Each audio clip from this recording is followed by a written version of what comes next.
Wonderful. Hello, how are you?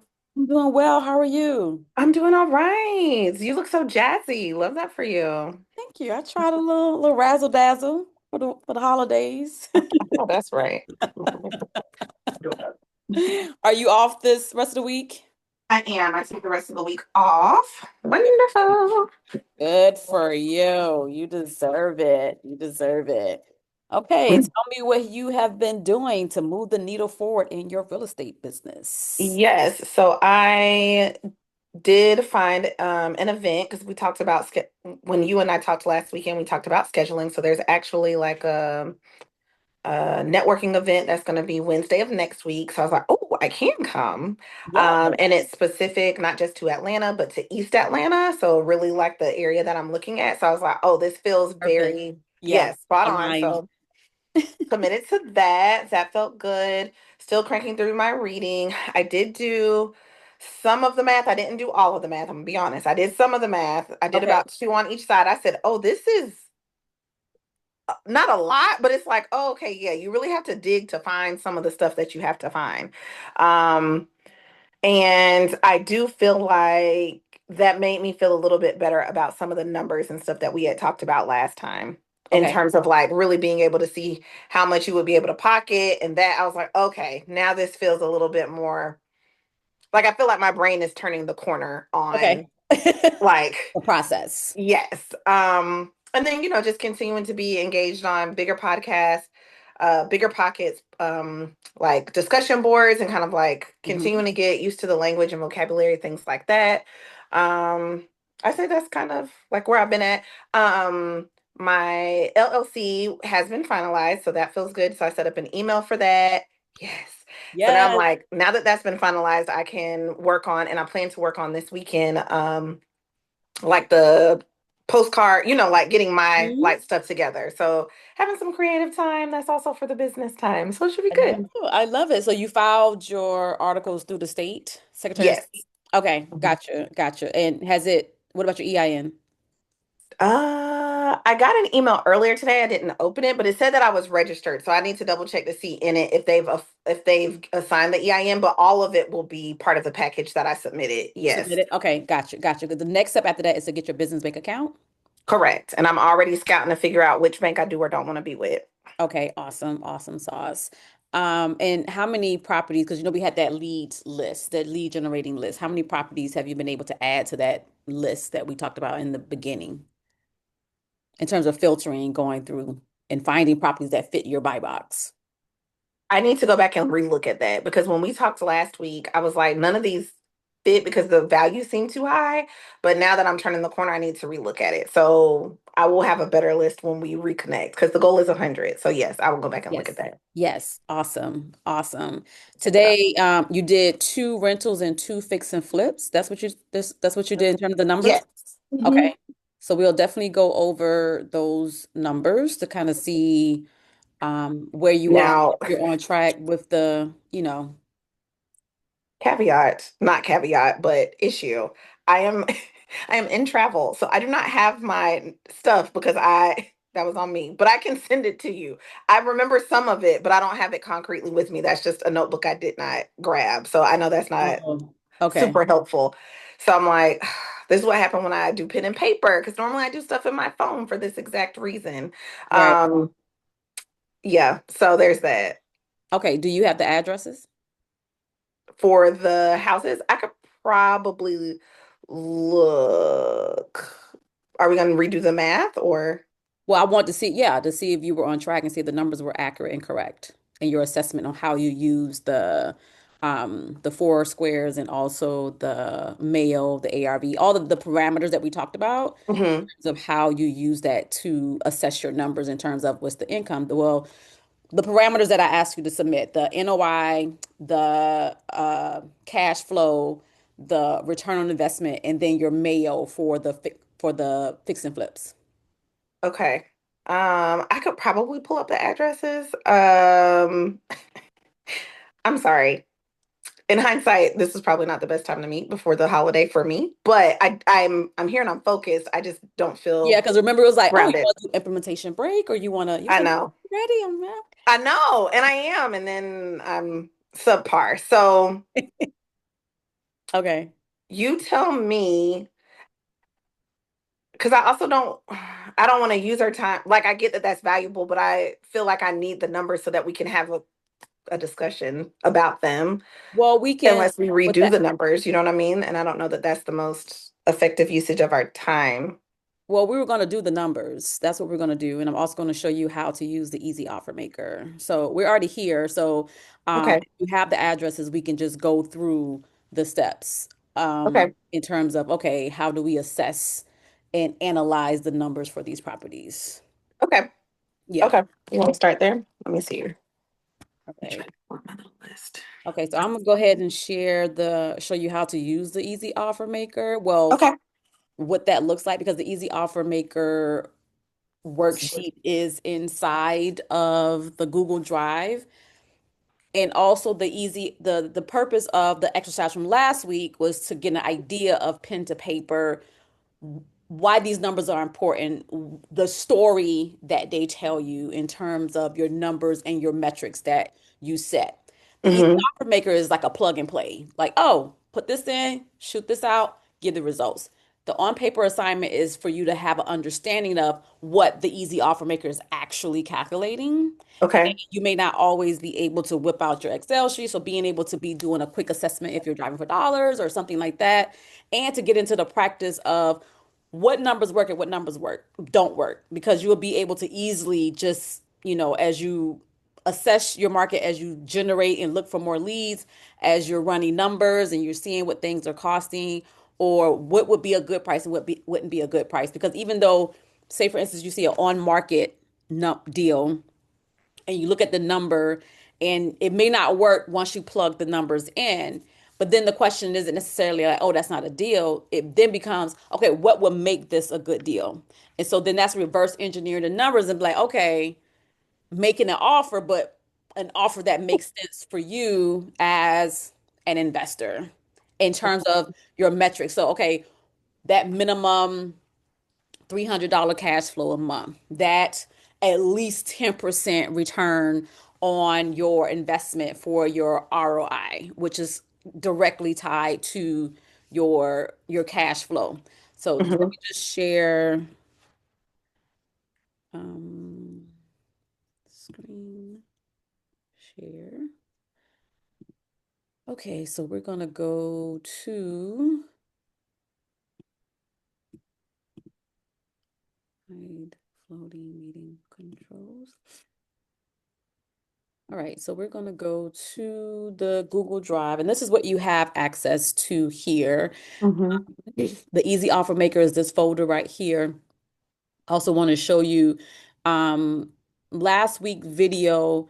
If you're unable, because I know we made some calls, and sometimes YouTube, if you put people's personal information on there, it'll take the video down. So just in Okay. case that video, even though I did upload it on YouTube in your playlist, just in case it's not there, I put it here as well. So that's why this call number 4 is here. Mm, Just in okay. case YouTube take that down because we had people's address and their phone numbers. Even though it's unlisted, sometimes those videos they'll take it down. So Okay. that's what you'll see there. But I want to show you just really quickly here the seller information sheet because when we get to closing on a deal and negotiation and talking with sellers, this is kind of like a guide for you when you're on the phone talking to an owner. And so these are the questions that obviously you can pre-fill some of this out.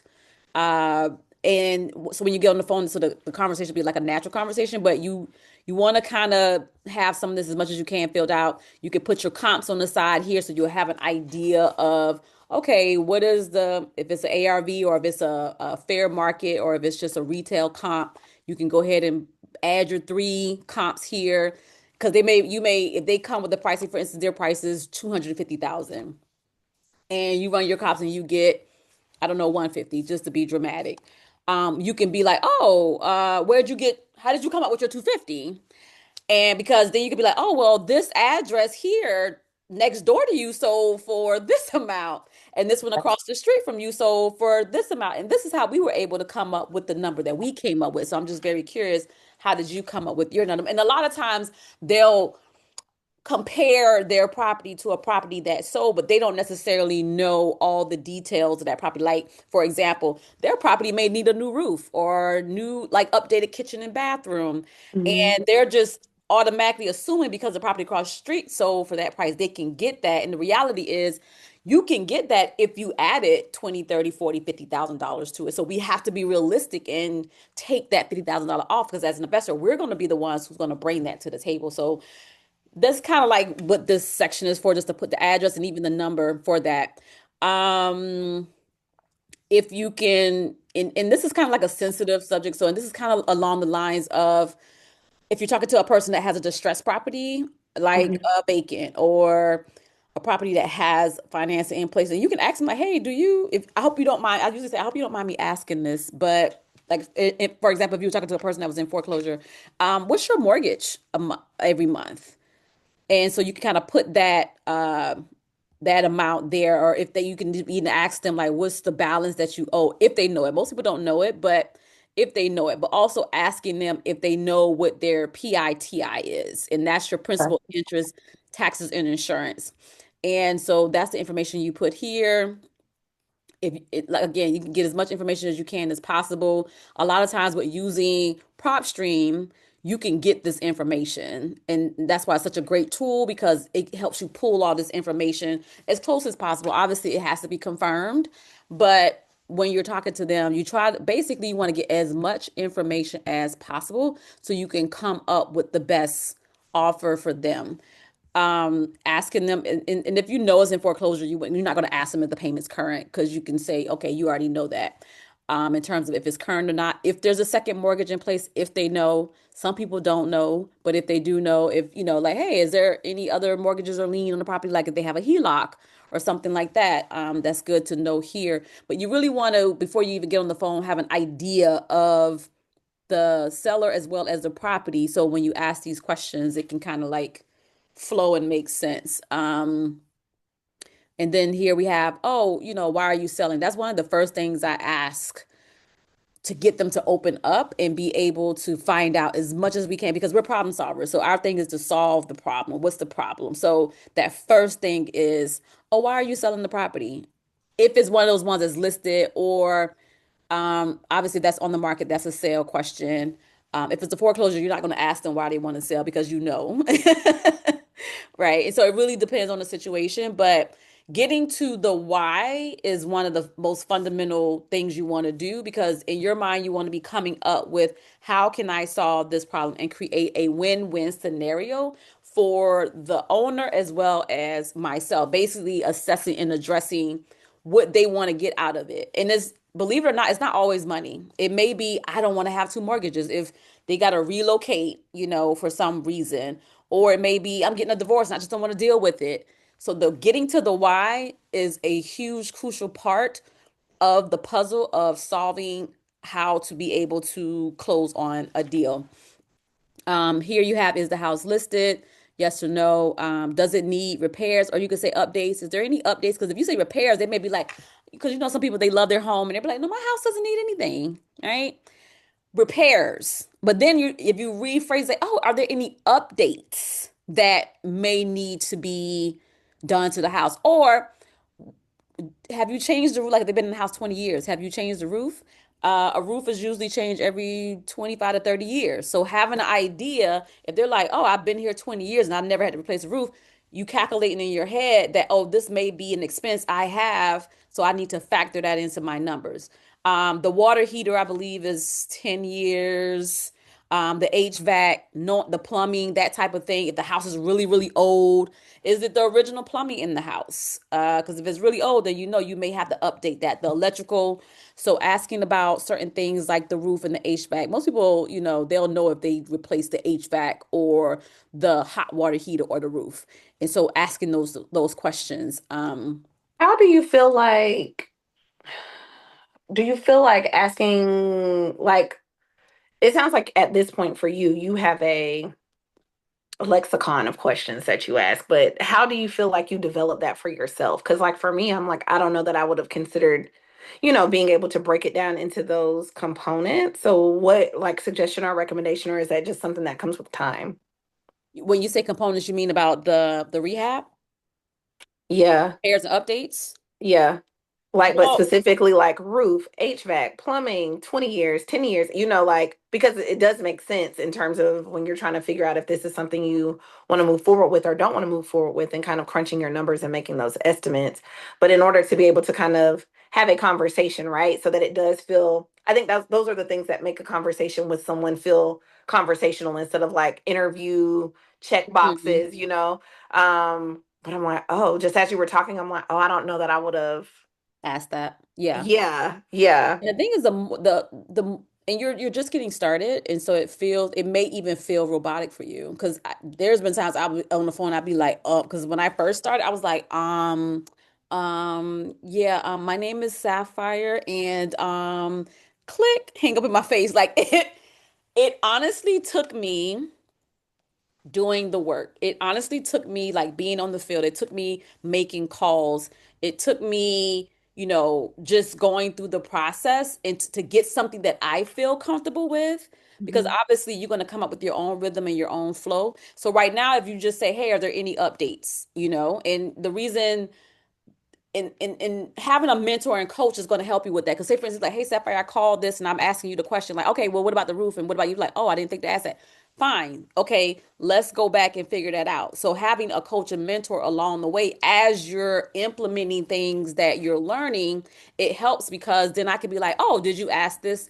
Kind of helping guiding you some because you're not going to think of everything. I'm sure there's some things that I may not think of all the time either, but having a community, having a coach, that's why these things are important. When you start going to these networking events, you're going to be hearing the same type of conversation, the same type of lingo, the same type of things talking about, and that's going to jog in your brain. Oh, I need to ask that. Oh, I didn't think to ask that. Or I need to make sure I consider that.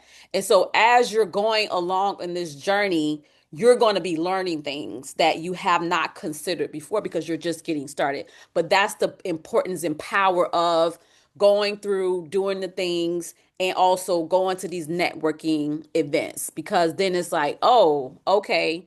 I didn't even think to do that. But even if you're like, Sapphire, I'm gonna make a call, can you be on the phone with me? Type of thing. These are things that you can do as you're in the game or as we're going through this process that can help you get closer to having a flow in the rhythm. Because there could be scripts, right? And you can Hmm. go through the things, but like you say, it may feel like it's not natural. Hmm. But I promise you, the more you do it, you will find your rhythm and your flow for sure. Okay. I was horrible. Number one, that honestly, the most terrifying thing for me in my journey was talking to people, believe it or not. And I talk to people all the time, but it was just something about getting on that phone, especially if you done been cussed out and hung out a couple of times. You're like, but I learned that it's nothing personal. These people are going through whatever they're going through. And the key is not to take any of this personally and just to kind of put myself in the person's shoes. You just got this random person calling you talking about your house is in foreclosure, especially if some of them act like they don't even know it's in foreclosure. And I was like, well, when was the last time you paid your mortgage? Oh, a year ago. Um, okay. Like in my mind, like in what world do you just not pay your bills and nothing's gonna happen? But Yeah. you will find that a lot. And Okay. so practice. That's how you get to that point of comfortability when having these challenging conversations. I can put some other scripts in here too, and I thought I had some other ones in here in terms of like if you ask this question and they say this, then do this. So this, then that. So I'll Okay. add some more scripts to the drive, and so you kind of can find something that just kind of works with you and your person, because obviously you want to find something that work with how you would normally speak anyway, to so it Hmm. feels natural. But honestly, it's a numbers game. The more you do it, the better you get at it. Okay. Yeah. Okay. And so this is that information sheet. I'll upload some more scripts, so you will have those in here. I do believe there was one more, but I don't know if this one.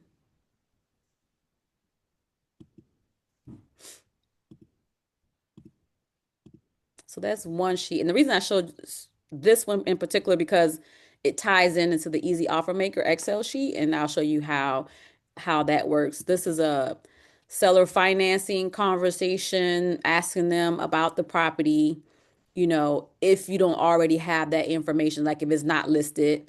But if it's listed, some of this information you're going to have. And so just asking them different, and these are different questions you can ask. How Mm-hmm. much are you asking for the property? Pause and listen.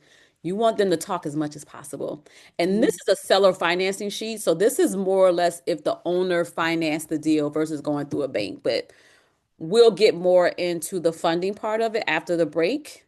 Okay. But seller financing is a funding strategy where you don't have to go through the bank and worry about getting, qualified, where the owner, if the property is free and clear, they can finance it. So that could be a strategy where you only looking for free and clear properties that can create an opportunity where the owner will finance it for you, because that's very well an option. So these are just Hmm. um let's see, common questions the seller may ask you, and also dealing with seller objections as well. We're going to talk about that as well. Like if you ask one thing, but then or you make a statement or you ask a question and they come back with objections. And so we're going to talk about that too. Like, how do you handle that when you don't necessarily get the answer that you think you're going to get? So how to deal Mm-hmm. with that is important. So this is another kind of seller finance conversation and kind of help guide you with that. And again, like I said, I'll upload some more scripts in there for you to kind of like look through. Oh, did I close out the drive? Yeah, I did. Huh. Okay, I have another question. It's about networking. Sure. What do you, is there any suggestion or recommendation you have for me in like preparing for the networking event? Yes. So I'm an introvert, and so how I go into networking events, you ever hear that thing with Denzel Washington? He'd be like, "I'm leaving here with something." Mm-hmm. I'm always going in with that mindset. And so for me, I set a goal to meet and distribute or meet 10 new people and get 10 business cards or 10 new contacts, as well as give out my business card and contact to at least 10 new people. So that can either be creating a hi, hello digital card for yourself Mm-hmm. or actually physical business cards. So when you go, you can have a goal of giving out your contact to 10 people as well in exchange of getting 10 new contact information. That is my thing when I go to networking events. And that Calendarly account that I told you to set up Mm-hmm. is for you to follow up. So it's not even just about exchanging information, it's then saying, texting them, a day later, be like, hey, it was a pleasure meeting you. I'm an investor. I'm investing in this area. I would love to get on a call with you and see how I can add value to what you're doing, right? And just having a like networking, you got like a minute or two. So having like a elevator pitch. Hi, my Okay. name is Tamara. I'm a new investor investing in DeKalb County, looking for bomb bomb bomb, which is your buy box. Mm-hmm. That can be your elevator pitch for you to introduce yourself. And so just listening to them and seeing what they say and seeing if like, okay, I think this would be a good fit for my team. Because think about your team sheet too, in terms of I need a contractor, I need somebody to do plumbing, I need, all these things um, to build your team, to have that community of people that you can go to, other investors that you feel like may be aligned with what you're doing and that you can learn something from. So that 10 and 10 and then following up with the calendar link. They may or may not respond, but that's okay. That's how I handle networking. Okay. That's helpful. Yeah, because you're gonna have agents there. Uh, wait, what is this event that you're going to? I think it's specifically, or it's just like the East Atlanta real estate. I don't know Is if it the RIA? it's not through RIA, this particular one. Let me give you some cold hard facts so we don't have to guess. Let me pull it up.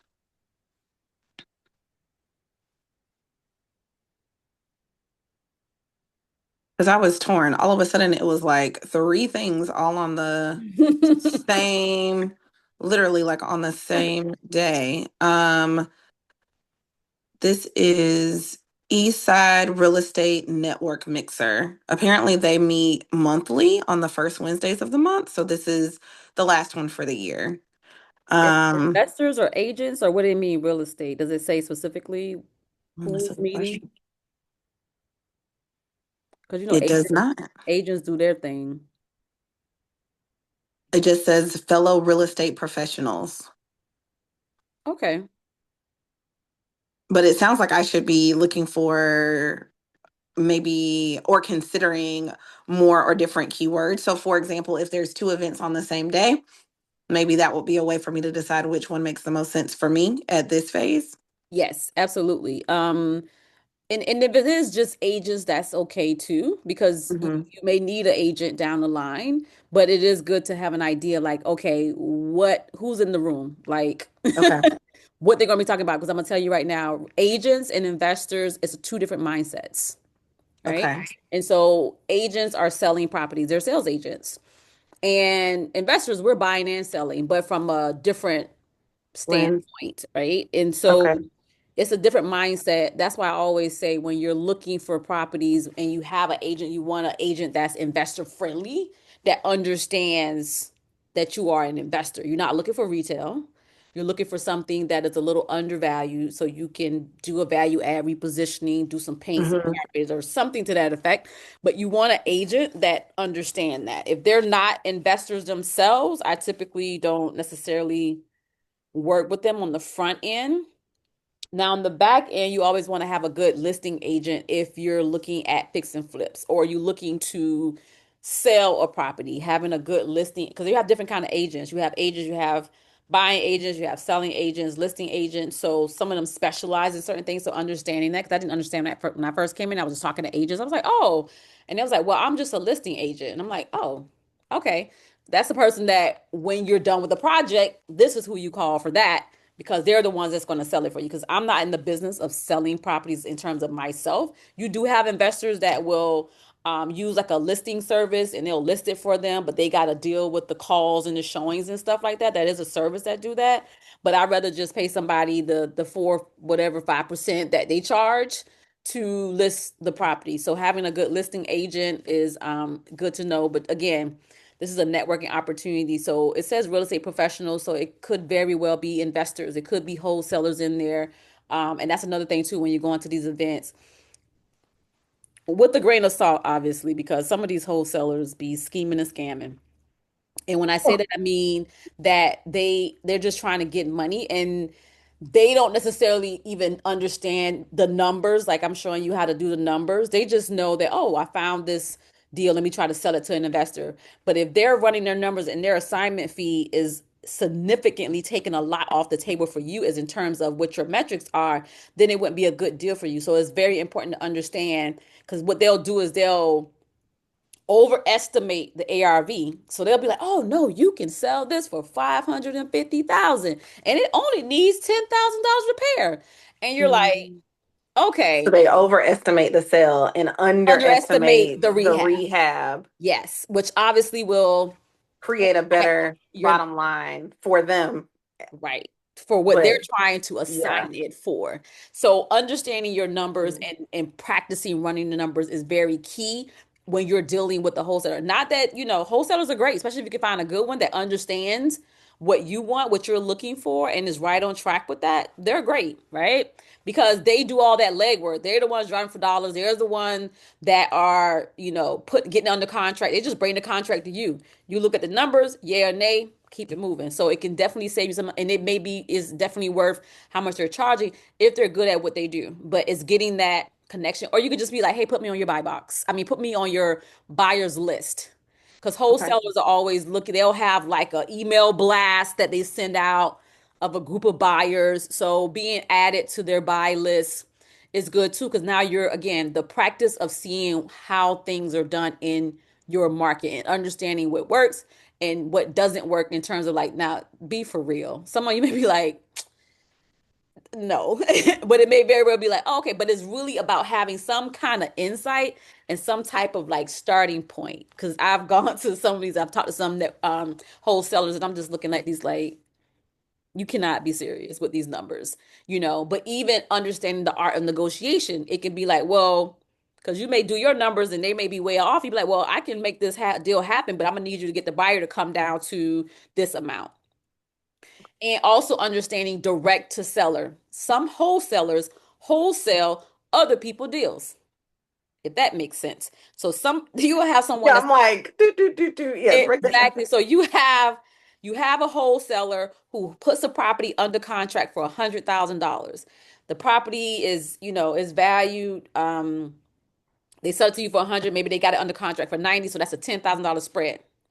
Okay. You will have another wholesaler that will try to put that under contract with the wholesaler, not necessarily directly, but they'll be like, oh, I got a buyer. So now they're saying 120. So Mhm. the first wholesaler is getting their 10. They're now coming in at 20. And here they are passing this off to you. So that's when you see direct to seller. You want to make sure there's not three or four people that you're having to go back and forth in terms of negotiation. Because if you're working with wholesaler number two, wholesaler two is not directly talking to the client. You now they got to go to wholesaler one. Now wholesaler got to go to seller. So when you're talking to a wholesaler, it's like, listen, I need direct. Do you have direct access? Are you direct to seller? Are you the only wholesaler on this deal? I learned that the hard way because I had a deal under contract and someone made an offer. I didn't realize they were a wholesaler and they had like a bunch of other investors. So they were basically trying to wholesale my deal. And I thought this was direct to seller, or I had a direct to seller, but they were trying to make an offer to get to another investor. So that's like Mhm. another person ahead of me. And I didn't realize, I thought the person I was talking to was an actual investor, but they were just a wholesaler and they were going to wholesale my deal. I see. And that's fine. The problem is when they're saying, hey, this is what we can offer you. And I'm like, oh, I'm talking to my seller. Oh, we have a potential buyer. They want to come by and see the property. Now you done showed up to my property with three or four different buyers, and I'm just like, what is happening here? What is going on? And none of them may even be willing to take the deal. They may be like, oh, you're gonna have to come something lower, right? But again, understanding who you're talking Oh, to. So okay. are you a wholesaler? Are you an investor? Are you an agent? When you see properties listed, you are if yeah, they list it, or if you're on some buyer's list, whoever you're talking to, you want to know who, because the conversation is going to be different. Because obviously, if you're talking to the seller, that's one conversation. They don't understand the lingo, so you're going to talk to them in very layman's term. You may be talking to the agent. That's a different conversation too, because now they're the salesperson. If you're talking to a wholesaler, they're essentially a type of investor. So that's a different conversation. So when you're talking to someone about a property, you definitely want to know who you're That's talking the to whole. about Yeah. it. Yeah. Okay. A wholesaler stacking with a wholesaler blew my mind. Okay. It blew my mind too. Yeah, yeah, yeah. And it killed my deal because my seller was like, "What is happening?" And I don't even realize it because I'm just like, I'm thinking they're the investor that wants to buy the deal, and they weren't. And I didn't realize that until the way they were doing things Mm-hmm. and sitting all these different people. Now it looks crazy. Yeah, exactly. Now it looks crazy. And my seller is like, nah, this is weird. It's too much. Exactly, Okay. exactly, exactly. And Mm. it was a foreclosure, so it's a very time sensitive thing as well. And I'm not knowing you're not the actual buyer, so. Okay. It Okay. happens, but it's good to know that these type of things are occurring. Whew. I know, I know, I know. Okay. That's But again, when wild. you listen, I learned so much because you'll get to a point where it's analysis, you'll learn all these things, you'll read all the books, you'll go to all the events, and you're just kind of like on the sidelines learning. At some point, you have to get on the field. And honestly, I learned the most when I was in the field. I didn't know everything. I actually didn't know a lot.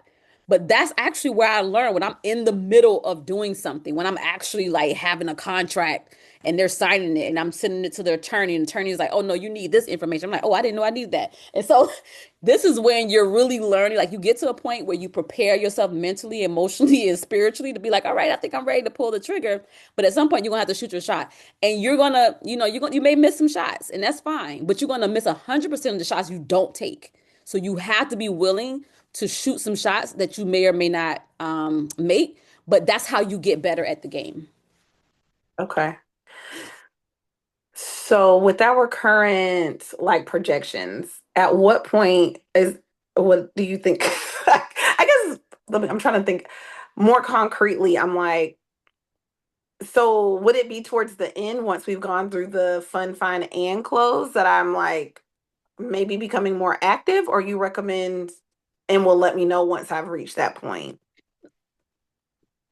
You don't have to wait to begin taking action, right? Okay. So say for instance, you go to this networking event, you meet a wholesaler, and boom, they got a deal. You look them up, boom, you got a deal. Like, I want you to be ready to go at all costs. You're not gonna know everything, but that's why I'm here. Hey, Sapphire, I just went to this event. I got this. Can you look at these numbers? Can you help me through this? Okay. That's why I'm here with you during this process. But you can pretty much, when you get to a point of feeling like, okay, I'm running the numbers, I'm going through this lead list, I'm seeing something that I think will be a good deal, or it may be something that works. That's when you be like, hey, employ your coach to help you for the things that that you don't know nothing about, right? It's like, oh, Okay. that's what I'm here for. Obviously, you're going to be learning, you're going to be getting things, right? But I'm here to help fill those gaps, right? Up until a certain point. Um, Hmm. so I'm here to help fill those gaps. So, because the thing is, none of this stuff works unless you do. And it Hmm. does take, consistency, going like the time schedule that we talked about, and committing to those things and learning and doing as much as possible to get you to the point where you do feel more confident and comfortable. But the Hmm. reality is, I am here to help you along the way as you're learning those things as well. Okay. Yeah, I got Okay. my when I first started investing, I got my first deal 4 months in, Okay. and I I knew some things, but it was really So like I know a little something, something, I but knew you know. some things, but I had no prior real estate investing in, and I had no prior real estate experience prior to me starting and hiring my coach. And literally, it was just like whatever he said, do, I did. And then when I had an opportunity, I was like, oh, I got something. I don't know what to do. And he was like, oh, do this, do this, do that. Okay. All the way up until the closing table. I was like, but I was determined. I had a goal. I was like, I'm gonna close. Like before I even hired my coach, I was like, I'm gonna close on my first deal within a year. That's a goal that I gave myself for my birthday. It was like, because from it was like less, I think it was like 6 months or something like that. Now, is that gonna happen? It may or may not. I had another coaching client. He did my 6 months. Oh, Cam. Cam Mm-hmm. is now on his second one. Like Yeah. he was on Yeah. it. Like he Yeah. was on it. So it's really up to you to put in the work to be able to Okay. get there. But just realistically, it's something that you have to be comfortable with too. So setting your goal, that's why I talked about, okay, what's your goal in this quarter?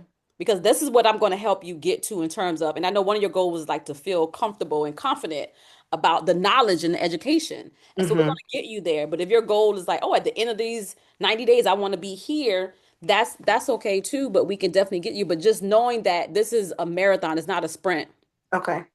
And but just knowing if you're consistent, if you're doing the things, then it's not even a matter of if you're going to get it, it's when you're going to get it and being prepared to be able to make that happen because it's going to happen. It's just like when you say, "Oh, I want me a white Mercedes Benz," and next thing you know, you see a white Mercedes Benz everywhere. You like attracting it to you. Mm-hmm. Mm-hmm. So it's Mm-hmm. like stay ready so you don't have to get ready. Okay. Mm. Okay. Yeah. That's And, helpful. and that's like I, my mindset around it. Yeah. I definitely feel that I'm like, I don't know. I don't think it's analysis paralysis, Hmm. but in the neighborhood for sure, where I'm like, I kind of feel like I know things, but don't know enough to get Hmm. like active. So Yeah. this is really helpful to be like, no, girl, you're not going to be an expert. No. So, like Not. you still need to get off the side. Like, let's get in there. So, okay. Yeah, and that's normal. But I Okay. promise you, like, the more you start going to these events and more you start like going over the material and reading, you're gonna definitely get there. So when you go in here, I got all these other files in here. It's this one at Hmm. the bottom Okay. because the ones with addresses are just sample ones that some of my clients, some of my students, I just kind of work through them with them. Okay. But it's the one that let me make sure because I'm always have to make updates. So the 2025 one here, Okay. this is the newest one here. Now, just so it's not overwhelming, because there's several, there's several. I know because when I first, again, I've been in your shoes. I Like, understand. uh-oh. Yes. Yeah, I understand. And that's why we do the paper part. So it's like, oh, okay. But this is a Excel sheet that you can plug and play.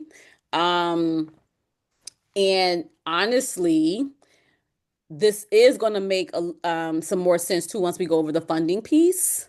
But Okay. just from what I've taught you so far in terms of what your metrics are and what you're looking for, we have this is what is called our long-term owner finance sheet. So this is if that seller finance I was talking about, that is this sheet, right? And just a little backstory about these sheets. These sheets are all technically the same. It's just how it's structured depends on what sheet you're going to use. For example, the retail easy offer maker, you see we have a long and a short. These are the exact same sheets. Okay. The difference between the two is the 20 questions, which are the questions that's on that sheet. Actually, remember I said I'm showing you this for a reason. Yes. The script, like the, not the script, but But like, the questions you ask. So these are the questions, and you kind of plug it in, right? And this okay. the short version is without it. You're going to get to a point where you're not going to need to plug this stuff in. You're going to instantly be like, "Oh, you're going to know." But the long form is those 20 questions. And so you getting into the habit of getting the information so you can make the assessments and running the numbers. And oftentimes the retail easy offer maker is for fix and flip type of deals. But again, remember I told you all these sheets are essentially the same. So there's a way to look at the sheet if you're not selling it. So if you're just fixing it to keep it, then you just certain things you wouldn't put in. So just starting from the easy retail easy offer maker long. So here we have those questions. And for each sheet, you want to download this to your computer. You don't want to edit it here. So you want to download to your Okay. computer and you want to have your your blank template. And then every time you use it, you want to do save as and then maybe the address of the property that you're doing. So you always have the original intact. Okay. So that's how you will do multiple properties. So you'll put the address here. And this is also good too because you can like pull up this information if you're talking to a seller and you're being very transparent about how you're coming up with your numbers. This little box here, and we're going to talk about this more when we get into funding, but these are all the different some of all the different ways that you can buy properties, right? And so we have ways to buy, and this is the creative part of it. This is subject to the first and subject to the second if they had a first and second mortgage. Subject to with modifications. Again, we'll talk about more of this. Contract for deed, we don't necessarily do in Georgia. That's like a land contract. That Okay. works in other states, but not necessarily in Georgia. Wraparound mortgages, where if they have a mortgage in place and they're not distressed. Subject to works if they're distressed. Okay. Wraparound is if they're not distressed, everything's current, but they still need to get up out the property quickly. This gives them this gives them an added like security if you didn't pay the mortgage. Subject to if you didn't pay, that's just going to be on them, right? If you with a wraparound, they can literally foreclose on you, take the property back. That kind of gives them a extra security on that. Owner financing, if it's free and clear, sandwich lease options. Again, we'll go into You're like, that was a little tricky. Okay. yes, that's like you putting it under like you're getting, say for instance, if you did a subject like you stacking basically, you did a subject to, but then you found a somebody that wants to like a rent to own situation. Mm-hmm. So you don't necessarily like so you'll have one creative finance in place. So you'll have a subject to in place, but then you'll get somebody in there like a rent to own person I so see. now you're getting multiple cash flow coming in because that rent to own person, you're going to charge their rent is going to be more than what you're paying, and they're going to give you a down payment, and they're going to give you a balloon payment at the end. So you're making Okay. three different incomes, and that's why it's a sandwich. Okay. Obviously wholesaling. I have never done options before. Cash. It's just that cash means hard money. It don't mean like hard cash. It means hard money, which is a form of financing, and then short sales, which I've never done a short sale either. But that's essentially where you work with the bank and get them to agree, because sometimes people are upside down and they owe more than what it's worth. And so that's you working directly with the bank to get them to agree to a lower amount. But obviously, you need to make sure you have the money there to be able to cover it. But short sales is that used to be, I feel like, back in the first recession, that was something that you Yeah, I feel like that usually, was a lot of listings would be yes, like, this is a short short sale sale, yes. option.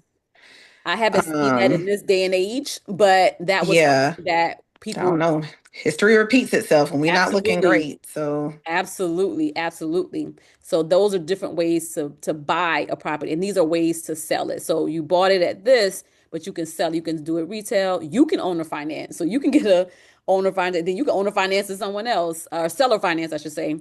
A wraparound contract for deed. Again, that's land contract. Wholesale. You can rent it, or you can do a lease option for yourself, kind of like a rent to own. So we'll talk more about that in the different ways that you can fund. Because I knew when I came in, I only knew one way to come to buy a property. I didn't even know any of this.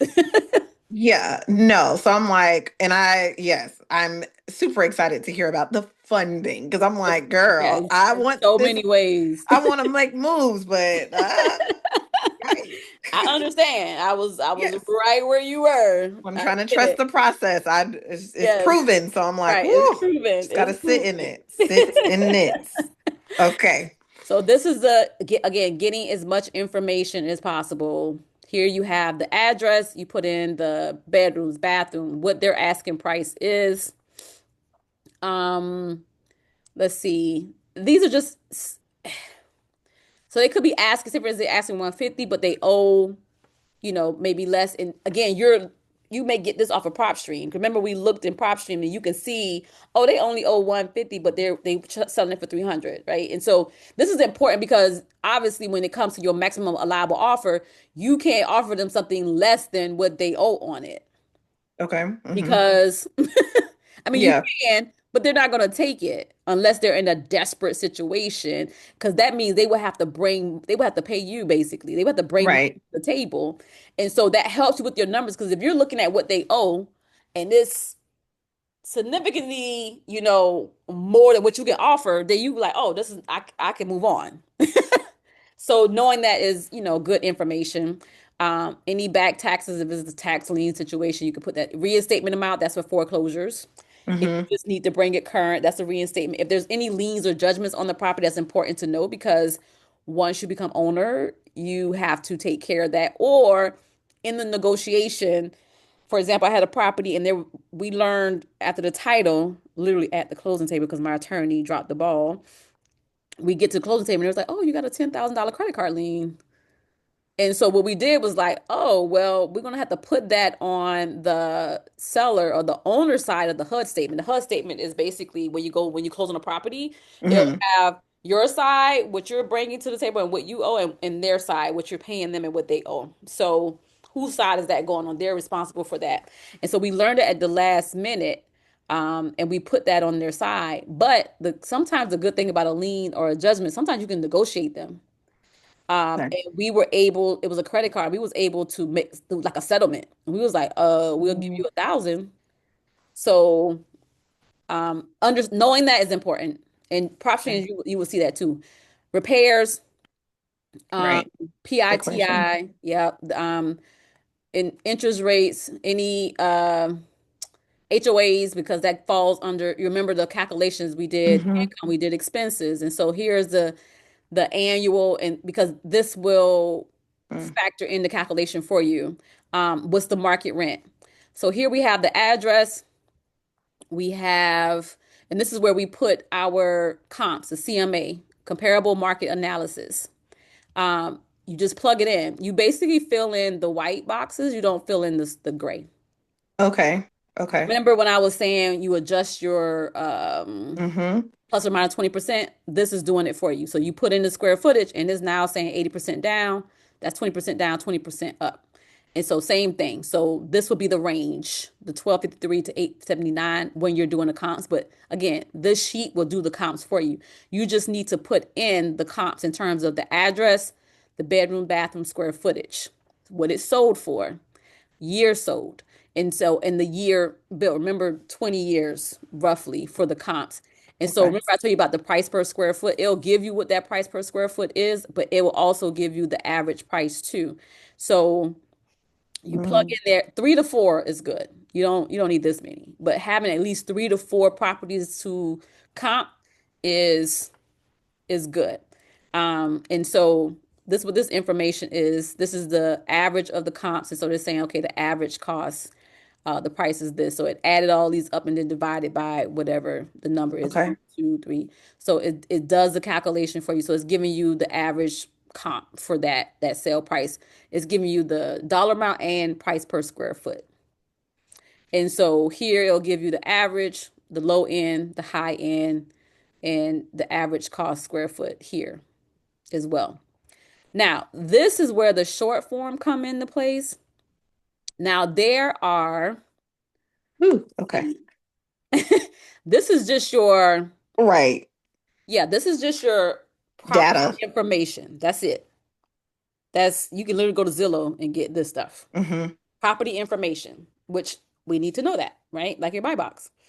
These are the comps. We need to know the comps because we need to know, roughly what they're asking is aligned with what we're paying for it, right? And these are the comps. And you think about your comps as whether it's going to be a retail comp or ARV comp. I have one question for you about the comps. Yeah. Because I feel like this might be a good example for this one, the one that sold at 90,000, right? It's kind of an outlier. Yes. And Do you I do you feel like that's helpful because it keeps it I wouldn't include grounded that. or oh go ahead. I wouldn't include that. Okay. All I was just these, curious. yeah, no, because it's way off. This could have Yeah, very it's much been definitely a, an outlier. yeah, Yeah. this could have been a distressed property. That's what it made me think. Like if it was Yeah, pulling up for all the distressed. other parameters, it's kind of Yep. like it made me think about like when we're talking about how some people have properties, but like they would say it's probably 130K, but they probably need a roof and like, some Exactly. updates, not repairs. That's what it kind of made me think. Exactly. So But I okay. would not include this 9,000. And that's also on the other side. If you see something that is a really high number and you're like, Mm, 1 million, that don't even make sense. So these outliers, we go ahead and take those highs and lows out. okay. We take those out. So I wouldn't even include that there. All right. So that's okay. So property history. Now we got the comps. Now this is the calculation portion of it. Okay. And this is broken down into we have our purchase expenses, we have our retail expenses, we have our holding costs and sales expenses. Remember, I told you this is for fix and flips, but if you didn't, if you wasn't flipping it, you just Hmm. wouldn't put in your sales expense, basically. Okay. So that would be the box you wouldn't fill out. This settings, these are your thresholds. Remember, we talked about your metrics. Hmm. And so for this, you're saying, okay, I want to make at least a $20,000 profit because these are the numbers that is using to say whether it's a good deal or bad deal, basically. Okay. And so you're saying, okay, I want to make at least 20,000. And this has an ROI of 25%. Loan to value, 75%, because that's usually what banks are lending on. So if you needed to like refinance or something, you want to make sure you're kind of aligned with what the bank is going to lend you. Now, could Okay. it be 74%? Absolutely, right? Even if it was like 19,999, right? So when you're looking at this, you want to see, okay, how far off am I from the metric? Because this obviously it's a spreadsheet, so it needs to know, okay, well, what's your minimum, right? Hmm. And so, but just assessing that with a grain of salt as well, and 75% for the loan to cash. So that's just kind of built into the worksheet. Okay. So your projected sales price is that again, if you was to flip it, or is the actual retail value or the ARV value. That's what it would go here in that white box there. Closing costs, that's usually just depends. That's like 1% of the sales price, but that can vary. It just depends on when you're talking to the attorney. And so that's your attorney fees, your closing fees, your appraisals, all that you pay to close on it. And most time this is roughly like we just do like 1,000, but again, this is just a rough estimate when you plug in Okay. this in. So you can kind of put this at 1,000, but or 1,000 or 1%, basically. Title insurance, that's something you want to always have. Title insurance covers you in case the title search missed something. Because if you did a title search, the attorney, not you, the attorney does a title search and they miss a lien or a judgment or anything, and somebody try to come to you to sue you because you're the new Mm, owner, this is where the title insurance protects you. If you don't have insurance, they can come for you. If you have insurance, if they come for you, the insurance will cover it. okay. So that's just kind of something that's kind of automatically built in there, and that's a calculation. I just leave this at that. Okay. I think it's like 5 times whatever the sales price is or something like that. But that's something you always want to have. And your attorney, they'll make sure you're covered with that too. But if they ask you, they're like, hey, do you want it or not? Yes. It would behoove you to say yes. I remember I went to a real estate networking event and she was an agent, but she's also an investor, but she didn't understand title insurance. And she was like, there was a time where they would ask me, and I'd be like, no, I don't need it. And so, but now she said after talking to an attorney, because we have an attorney in our group that pretty much helps us with any questions that we have, and it was like, always have it. So you're learning at the beginning, always have that. Trying to see here. Because usually, I'm trying to figure out why these boxes are gray. Because usually we'll be able to plug in this information. Hold on 1 second. I don't know why this. Oh, I know why. It's pulling it from up here. So you don't have to fill it out. Oh, okay. Okay. I'm so used to using the other one where I plug it in.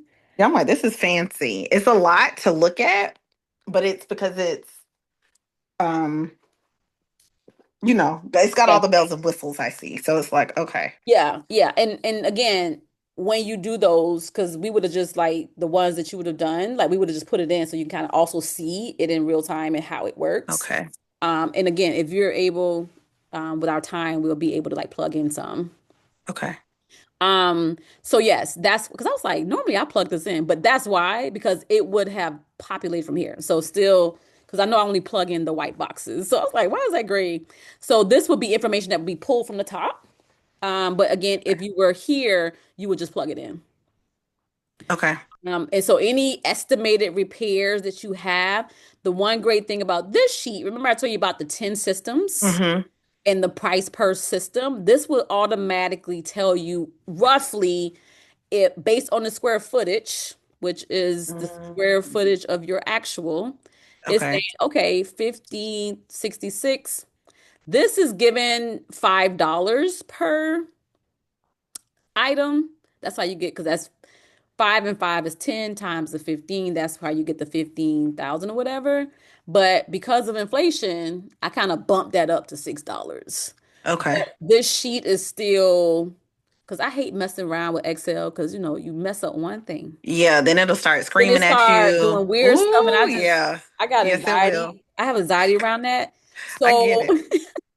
I just gotta left it and be like, okay, I know I'm doing $6, but this is good because it's like, oh, I see where that's coming from. It's like, okay, if you think paint and carpet, that's two things. That's 5 plus 5 is 10 times the square footage. It's roughly about 15,000 for Okay. the rehab. So you don't have to like be like, well, what the rehab is going to be. This kind of does that for you. It'll go ahead and say, okay, if it's 1, 2, 3, 4 items, it could be these exact 4 items, or it could just be 4 systems. Because sometimes it may be paint, carpet, plumbing, bath. It could be paint, carpet, electrical, plumbing. So just those systems represent one thing per se, right? Um, and so it may not necessarily be in this order, but we're saying, okay, we got paint, we got carpet. So whatever your thing, whatever system it is, that's counting as a system.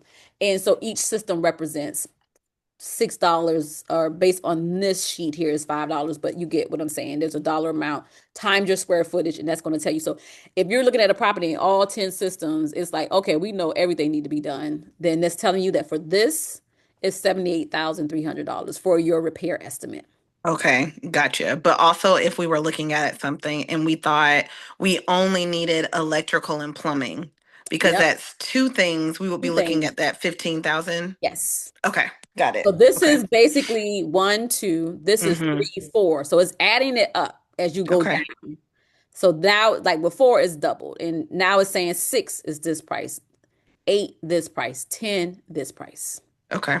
That's how that's doing. So you can kind of play with it to get an idea of, okay, roughly what it is. And then your market may be a special market where it's like my numbers may be, your numbers may be much lower based on Mm-hmm. it may be much higher. But at least this can give you a rough idea, especially when you first getting started. Like, I have no idea. It's kind of like, oh, I can kind of use this as an estimate. And then when my contractor come in, and remember, we always add another 10,000 to this because Murphy's Law, if it can't happen, it will happen, right? And so when I'm doing my numbers, I'm like, all right, 78, then I add $10,000 to that. Okay. Or if it's, these two things, just depending, because you probably can see what floor and painting is real quick yourself. Like if you just Mm-hmm. Google, like, oh, how much it costs for me to paint this whole house, or even talking to a few subcontractors, just make sure whatever your estimate is, you just add 10,000 that as a cushion when you're running Okay. your numbers.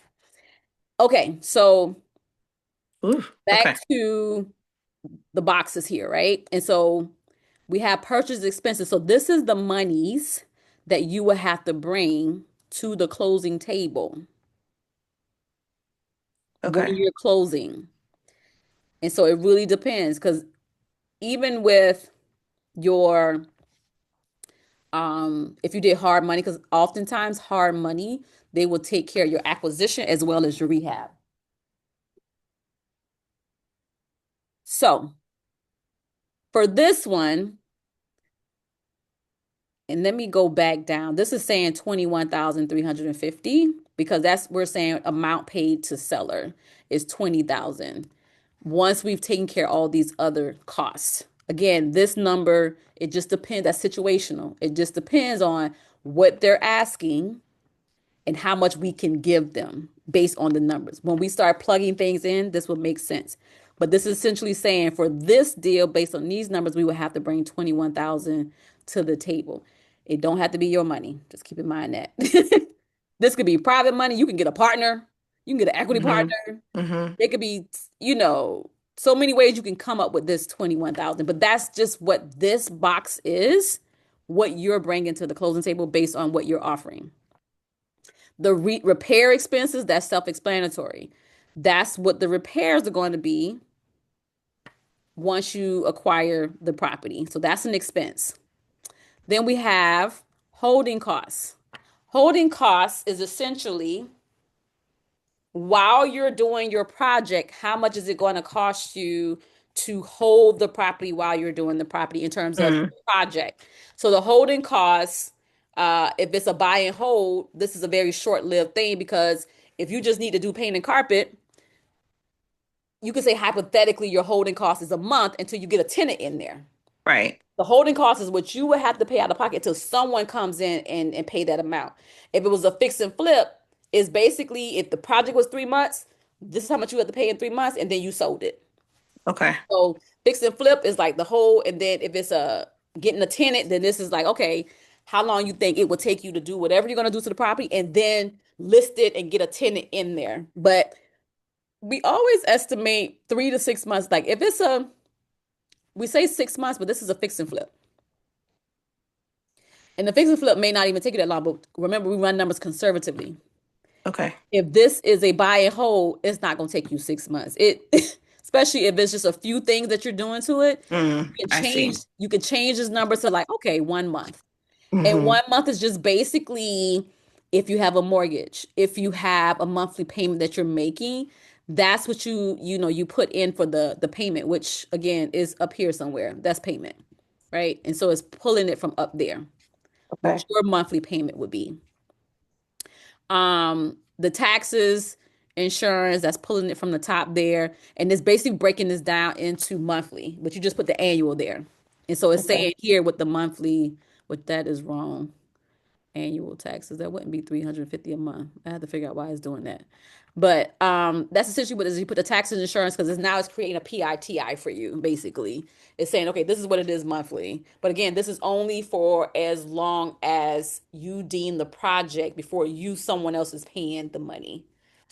Utilities, if it's a buy and hold and you're obviously if you're doing like paint or carpet, something like that, you may have the utilities on temporarily in your name until you get a tenant in there. If it's a long-term tenant, if it's a short-term, midterm tenant, like what I do with midterms, then I always cover utilities. So that's something that's going to always be in there. But just for the project's sake of it's like, oh, until I get somebody, because again, I'm not paying it. My Okay. tenant is paying it. But this is what you anticipate you holding and having to pay until you get a tenant or until you sell the property.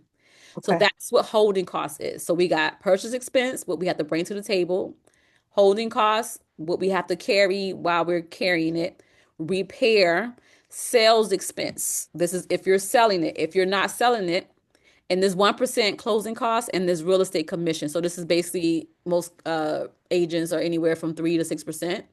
So we just put 5% Mm-hmm. here because this is a listing agent. Listing agent is a little different. So this comes up to about 6% total. And that's just sales. So that's your agent and all the other stuff. If you're not selling the property, you just take the 1% and the 5% off. But if you are, then just a general rule of thumb. But you obviously you want to be like, okay, what's your commission when you're talking to an agent? Then that percent goes there because that's what you're going to have to come out of pocket there. Got it. Now we're at the deal evaluator. This is where this information here is being plugged in and telling you whether it's a good deal or not. Mm. As you can see, net profit threshold, check. Return on investment, check. Loan to value, check. So this is saying this is a good deal. And you see, we put 20,000 here. If I put, I don't know, if they wanted 100,000, now we got a problem. Okay. That ain't gonna work. So we have to. This is another one that you can play around with based on what they're asking. So if they're asking for 100,000, you can see, okay, that's a big no. Mm-hmm. But that's Mm-hmm. how these numbers are adjusted. But this always starts out with zero. And so whatever they're asking for the property, that's what you put there. And then you reverse engineer it. If it's saying fail at 100,000, okay, well, what then will work? So then we can put in, let's see what 80,000 gives us. Well, let's go to 50. What does 50,000 give us? Still a no. What does 40,000 give us? Okay, maximum. We can Okay. give them and still meet our thresholds. We got 24 here, we got 30% here, loan to value 71%. So this is where you play with the numbers in terms of what they're asking and the most you can offer. Remember, the most you can offer is not where you start at. Right. It's what you go up to. And that's essentially what you're doing with the paper analysis that we do, right? And so that's the long. This is the short. Same thing, but you just don't have those questions at the top, the data at the top. Okay. The long term, same thing, but structure a little differently. So you still have what's your ARV? What's your rent or yeah, what's your rent? This is market rent. What's your mortgage? If there's a mortgage in place, taxes annual, insurance annual, maintenance. When we talk about that 10% for maintenance and Mm-hmm. vacancies and stuff like that, I just put 10% here. Maintenance, I do 5%, vacancy 5%, but I just put 10%. But you could do 5 and 5 and it'll still be 10%. Right. You Okay. just see that there. So this is now breaking those things again. Repair your NOI is calculating it right here. What's your profit? This is saying what you want to make minimally. That's that metric that you were talking about. That $300. We put that there. The down payment. If you're going to put a down payment, this is doing the mail. This is giving you the current ARV. This is giving you the 70% mail offer here. Okay. It's kind of building that in for you. Um, this is again, we'll get more into this with owner financing, but this is again saying, okay, what if, right? If you just change what you offer, whether it's the down payment, whether it's the monthly that you give them, whether it's the profit that you want to make, whether it's the purchase price. So if you go to a seller and you make an offer and it's like, oftentimes, and I'll show you with the letter of intent, Mm-hmm. you can make different offers. You can make like up to three different offers, right? And obviously, you want to make the cash offer look less lucrative than the seller finance. Because you could be like, oh, Okay. I can give you cash, but this is what you're gonna get. Versus if you let me give you, uh, if you finance it, I can offer you a little bit more. So that purchase price, you can literally offer them a little bit more because you're getting this thing spread out, right? Yeah. Somebody else is paying it, and now you got 5 years to figure out what your plan is going to be. So you can sometimes, depending on the deal, offer them a little bit more than what it can sell for because you're getting the opportunity to get in the deal financed by the owner. And so that's where these what ifs come in. Like, okay, what if I give you a little bit less or give you more down, but a lower purchase price? So remember when you give and take, make sure it's balanced out, right? But It's these would be not for foreclosure spaces. This would be, what is this what we talked about where it would be for owner finance. rehab? Owner finance. Okay, okay. Hmm. When This it's is owned outright. right, Okay, okay. right. I knew it was something specific. Okay. But you can, so it you can still use this to get an idea of what you can get for the property, right? In terms of what's the ARV, what's the monthly, what's the mortgage on it. You can still use this to see if it's a good deal or not. Yes. Property. Yes. You can, and we'll do different scenarios, and you will be able to see like what I mean by that. Because honestly, these sheets are all the same type of calculation. I've never used any of these. I only use the retail off easy offer maker and the long-term owner finance. But these all essentially saying the same thing. Like this is basically saying, okay, what's your desired cash flow? And then it's saying based on that, based on the numbers you plug in here, again, this is just the data, right? This Hmm. is saying, okay, this is the maximum in terms of what you can offer in terms of monthly. What's the maximum you can offer in terms of the loan amount, the cap rates, which cap rates get more or less into a lot of times when people are doing multifamilies, they focus more on cap rates. Okay. But cap rate is more or less like, what's the way to explain it? It's like how you're capturing the interest of a potential or what you're making on a property over time, right? And so it's like your ROI is like that first year. A cap rate is like calculating multiple years in one. A little bit more complex, but we really don't have to get too much into that. But that's what the cap rate is, and what you can offer for the projected offer amount. Again, these are all pretty much saying the same thing, just saying it differently, if that makes sense. Because you're still plugging in your information, you still got your rent, your taxes, your maintenance, your management fee, your net operating income, your terms, your rehab costs. It's the same data, Okay. same data. There's different ways to look at the same information, if that makes Hmm. sense. Hmm. And so, again, you can get that same information from these sheets as well. So knowing what your exit strategy is important too, because then that can help you say, okay, if I know my exit is a buy and hold, there's certain things I do and don't do based on the numbers. Now, were you able to pull up any of those addresses? I did Because we not can kind of look. play around. And if you don't, you could just give me any address or one that is, that you saw that was listed and that was kind of fit your buy box, and we can kind of play around with the numbers. Okay. Let me see.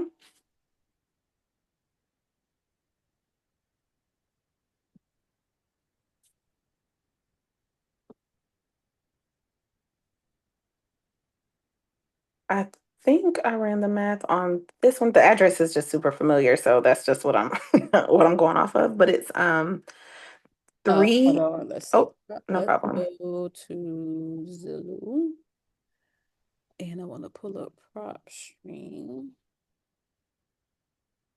I could probably tell if I pulled up a photo also.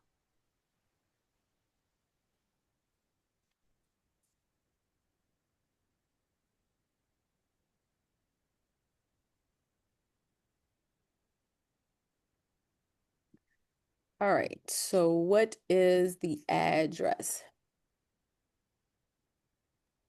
I believe I looked at this one. It is 38. Oh, I almost lost it.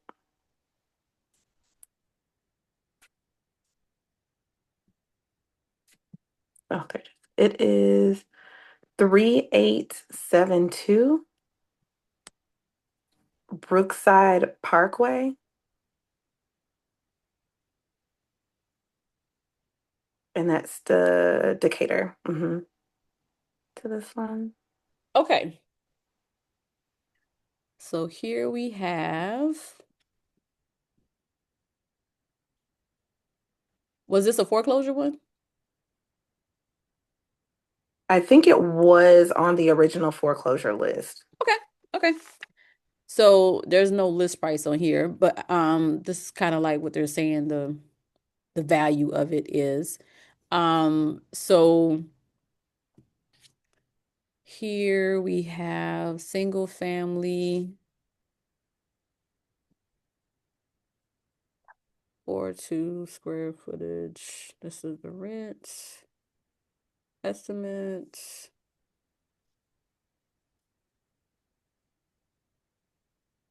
So we want to get, well, again, there's no list price on here. See, three, When four. you say list price, are you not referring to this 3,049,000? This property isn't listed. Right, because it's off market at this point. A list price is basically what they're selling it for. Yeah. This is just an estimated value of the property. That Zillow Um, just kind of pulls the information, but the seller may or may not necessarily list it for that amount. They could list it for more or less or for that amount. Obviously, they want to, it makes sense to list it for the market, but that may not necessarily be the case. And like I said, if this was a foreclosure, it would be important to see like what the comps are in the area. So that's the like we would get obviously the first step is to get all the data, right? The four, the two, the square footage. And so we would go and just a plug and play here with the this one here. We would just put this information in. and I may have done this incorrectly. Um, So you were from using this as a list price? I was I mean, that's fine. It's not the list price because it's not listed, but if that was your base, we could still base the numbers off of it, if that makes sense. okay. Because if it's a foreclosure, hmm um, we're not paying retail anyway. We I wouldn't be see. paying retail for that. So for, but yeah, so we wouldn't be paying retail. And with the foreclosure, we would look and see, like, in terms of going to prop stream, right? We would put the information in here because now we need to know, okay, what's going on with this property. Mm-mm-mm. So here it is. And so here we have the information pre-foreclosure, all right? I would want to be like, okay, well, how much they owe, right? How much they owe? They owe 80, $83,249. I'm not saying you're going to get it for that price. I'm just saying that's what they owe. Their loan hmm payment is 959.46, which this is PI. This is principal and interest. We saw from the Zestimate that the rents can be upwards of 2,237. So just based on that, without even really doing a lot of math, it's like, oh, if we were to take this over subject to, right? So we hmm would just leave the existing mortgage in place and see this is an arm too. So it's like, oh, what's going on with this arm? When is it going to jump up? It's already at 599. For me, in terms of because remember, this is a distressed property. So this is a foreclosure. So when we hmm have distressed opportunities, that's definitely something we want to look at in terms of like doing it creatively because we have a very short window. We don't have the time to be like, oh, we need to figure out financing for this. it's definitely something we can do creatively because we have such a short window. But then we have to ask ourselves, is this even something we want to take Take on. over, hypothetically? Now, the numbers here make sense because if I can get the 2,237, um, again, the 959, that would give us, and I'm just basically going by the four squares that, we gave you. So the income would be, and this, let me know if this is along the line of what you did for income. So what did you put for income? Do you remember? The two. Sapphire, I'm gonna be honest. I do not. Numbers and me don't get along, so they are just written down. Okay, no And I get that that is not helpful. problem. Um, That's fine. So this would be your income, okay. the 2237, right? That's the income. Because this wouldn't be a fix and flip one. It could be, but I'm thinking your exit, because the thing to understand and know when you're going in and you're looking at property, like, okay, what do I want to do with this property? Mm-hmm. So I'm just going to assume that you want to like buy and hold this. Yes. Uh-huh. So then we're going to use the buy and hold strategy. So now we got the income is 2,237. So our expenses would be taxes, insurance, the vacancy rate that we talked about. Um, and I wonder if, because remember we couldn't, we were looking to see if that calculation box popped up. And I think on some of them it gave me like this kind of sort of like a history, but not it wasn't consistent with what I was seeing as I was going through the properties. Yeah, and I'm wondering if that little mortgage calculator that pops up, I wonder if that's for listed properties. Let me just click one that's listed because I'm like, that's vexing my soul because I don't understand. I'm so used to that box Like being my there. soul. I know that's right. Because it's like, I know that box is there. Hold on, let's just do this really quick for sale.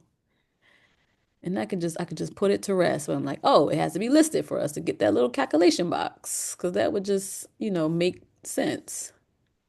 So when I go back in and continue to practice, would you recommend that Oh, there you maybe go.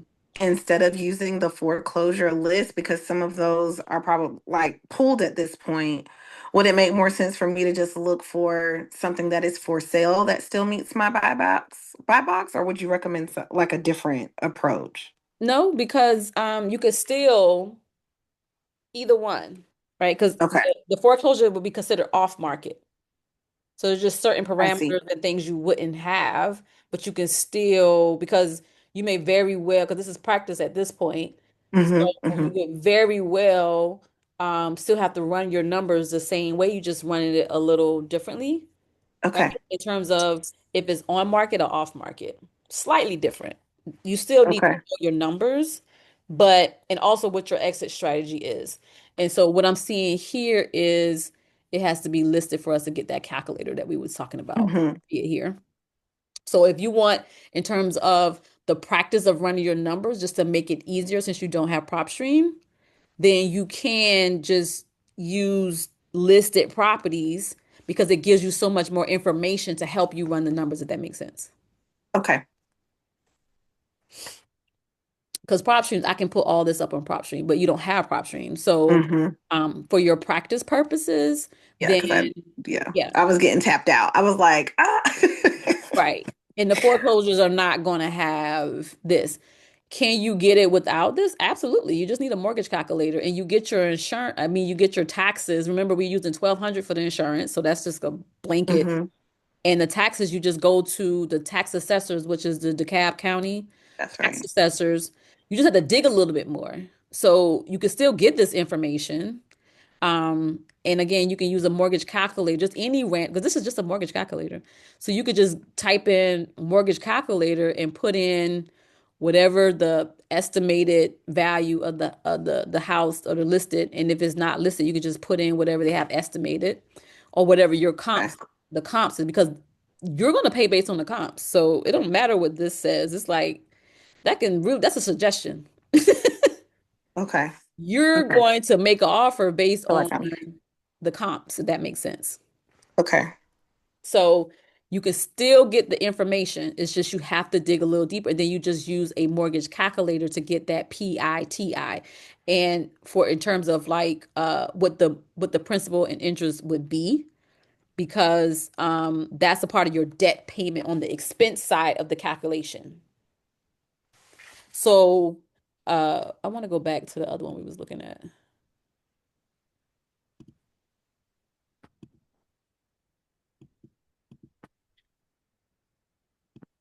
All right, we back here. So we have income is this, right? Mm-hmm. Expenses, Got I'm just gonna go here. to- So insurance is $100 a month. That's just the 1,200 broken down. Taxes, again, you can go to tax assessors. I'm just gonna go um here for time's sake, tax information. The taxes is 4,672. So what is that divided by 12? 4,672. Uh-huh. 389. 33. 89. Okay. Now give me, so we got taxes, we have insurance. We put in that vacancy and the maintenance, which is 10% of the income, which is 10% of the, income. The which will 2,200. be the Mhm. 2020. Yeah, it'll be this. 10% of Okay. that is 223. 223. What else expenses? So we got taxes, insurance.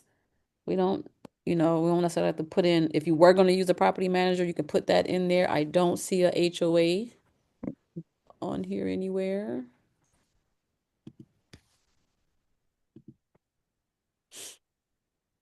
No, I did look for that because I know the one we did on the phone, the HOA and the taxes were extremely high. Yep, this has a HOA and is not here, but Okay. I was like, well, that is not Zillow. Okay, that's in PropStream. that's in PropStream. Okay. And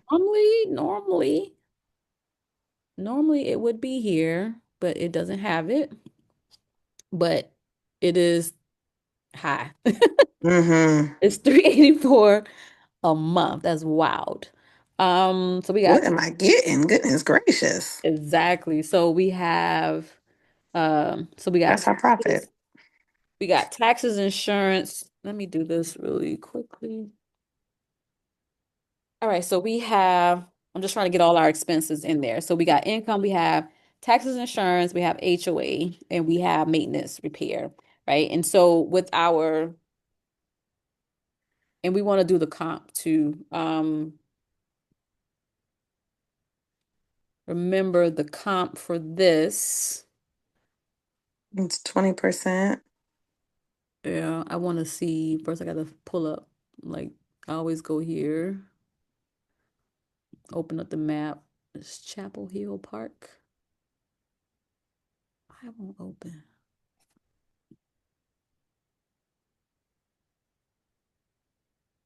All right, you want to be special. So Chapel Hill, that's like I'm just looking for like Landmark. yeah, flavors. Okay, let's see if I can go back out here. So remember we got 4, 2, and then 2298. So let's go back. All right, so where are we? Oh, I need to do sold. Hi. We got, let's just do 3 plus and then 2 plus, apply, home type, it's a house. What's our 20% down and up? The square footage is 2298.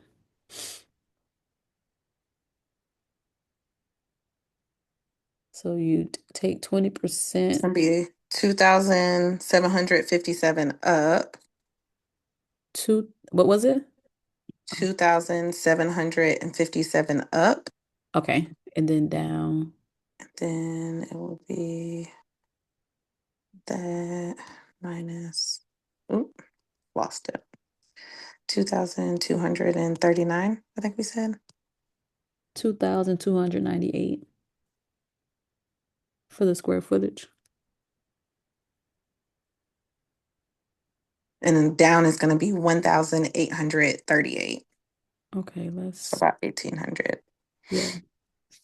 In 6 months. Apply. Alrighty. It's a lot of houses. Hold on. We got a house. Dun, dun, dun. Hmm, hmm. We don't want that. 55. All right, apply. And then where were we? We were just zooming in more because I, Mm-hmm. I wouldn't want to go across this, whatever that is. I can't tell if that's a highway or what, but I do think it's like a state road, yeah, the yeah. highway. So I'm trying to bring it in some. Did ours have, it did have a garage, right? Yes, I do think it had a garage. And what year was it? Thought it 1990? was 1990. Yeah. Um, these 210s are a little small. Um, that's a little small. Let's do four. Let's get this to narrow it in some. Um, this gotta be some, oh, I don't know what's going on with that, but it looks distressed. So we got a 300 right here, we got a 310 right here, and a 318 right here. I go out some. Got a 370 right here. What's this one? Just want to see what it looks like. Okay, that kind of looks like More that. similar, curbside. Mm-hmm. Yeah. So I would, Maybe a little razzle dazzle, but yeah, a little, yeah. mm-hmm. It's been judged. Just got some popping shutters, the door frames, Exactly, nice. exactly. So that could be a comp, the 370, and let's see what this one look. Okay, got a 300 here, and then when did it sell? I'm just curious when this one sold.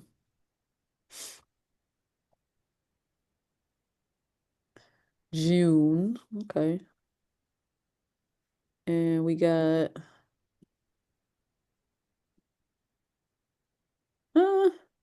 I don't know about that That one. one's a little It's not, different. Yeah. yeah, it's not upstairs, downstairs. I don't know what's going on. It's also a different kind of layout. Those last two kind of are more similar than the first couple. Yeah. So I think what it gave was Zillow gave what, 349, I believe. hmm So that ain't far. Yeah, that ain't, we can use the 350 because that we saw a 370. And this one looks, that one that we just saw, dang, it looks like it was a little newer, that 370, this one. Yeah, or it had been, yeah, like it had some, yeah, some razzle dazzle. Someone kind of Oh no, polished it up. somebody polished it up. Yeah, because it's the same year too. Mm-hmm. So that could, but we don't know what the inside looks like either. That's That's another true thing. too. Like we don't know because that's something we want to compare to. Like, okay, what is the inside looking like versus the inside of ours? So, we could just, you I know, see. go with the 350 for in terms of like, and it's kind of hard to say whether it that 350 is a ARV value or just a regular market value because we can't see the inside of either one of them. I see. So that's also important Okay. to be able to see, okay, the inside of what we're working with, because that does impact the value. Because the one we're looking at could be completely trash in the inside. So we wouldn't assess it at The 350, current, yeah, right? value. But even that one that is 370, is that updated or that's just Curb appeal or a picture from 3 years ago. We don't know. We don't know. And so it's important when we're doing ARV values that we see like what the inside looks like to see if it's been updated, if it's been, you got new floors and new paint. So it's like, oh, if I added something to it, what that would look like. And so just rough, because it's sold for 370, but like you said, they probably done went in there and did a little razzle dazzle. Like I said, Yeah. with shutters, they probably done did some things. Whereas they're saying 340 for the one that, and the another thing with Zillow, it doesn't necessarily compare apples to apples like it should. Like it could have very well included that 150, that is the distress, into that number. It was like, oh, that wouldn't be, we wouldn't use this in a comp. But Zillow could have very well, in their estimate, oh, well, that's, yeah, in their estimate, they could have used it. So it is important to see what these properties look like on the inside. But just roughly, we can just go with that. But just And kind you can see on PropStream, right? not necessarily not all the time. Okay. Um It just seems like it has this way one more has, accessibility. yeah, this has some, so no insides. Mm, hmm. So sometimes it does, sometimes it doesn't. I like to go to is it red? Redfin. Sometimes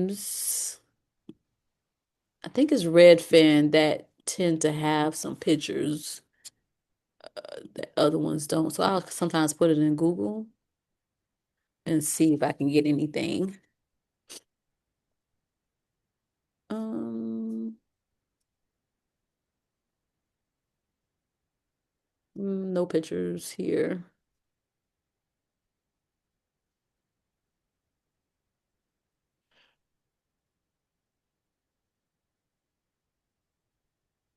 Yep, no pictures. So, yeah. So in a scenario like this, right? Mhm.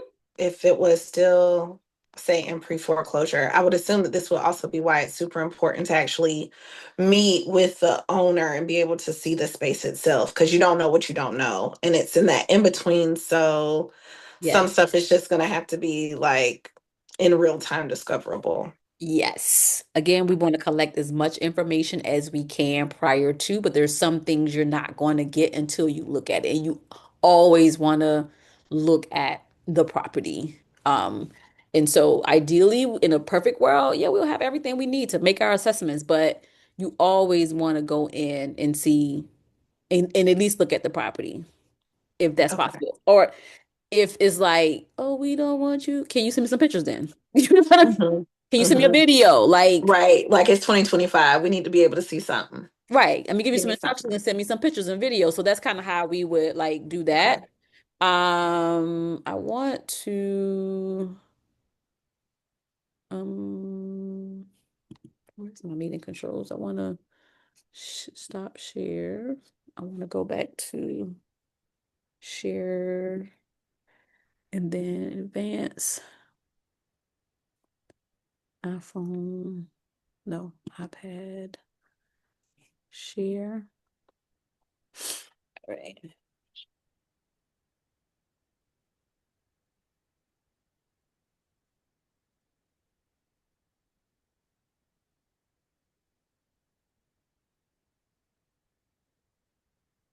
Great. So just trying to pull up my iPad so you can see. Um,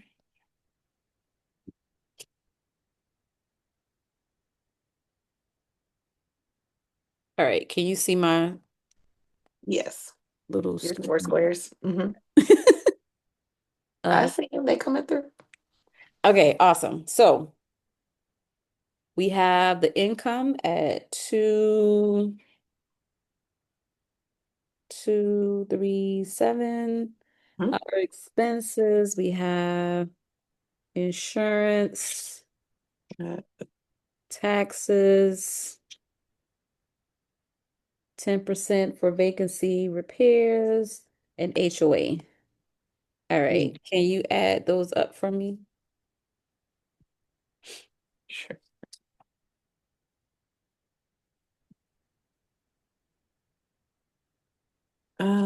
Yes, 100 and 389, 223, and 384.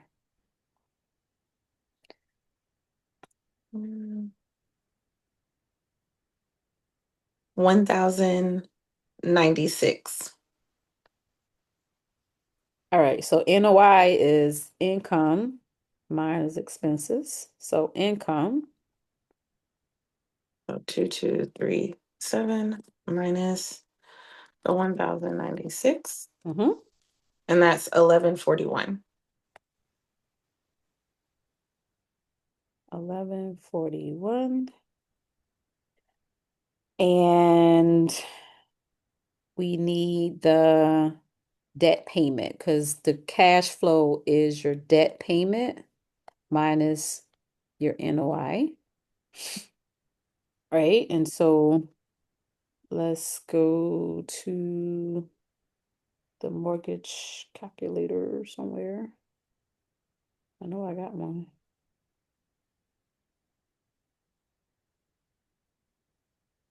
Okay. Hold on. Did I take it off? I'm always having to put stuff on and take it off. We can search. Yes. I pulled one up also. Uh,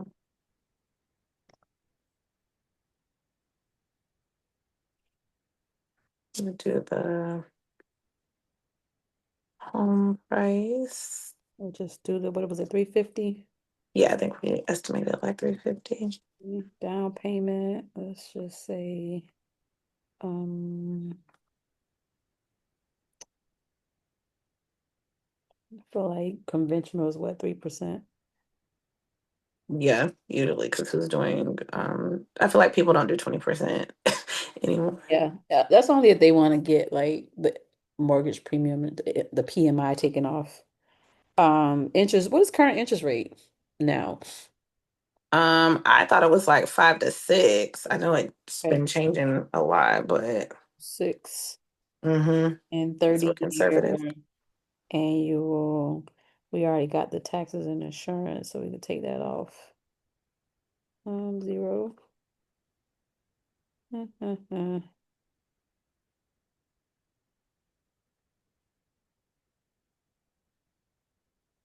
Did it calculate it for me? No extra payment.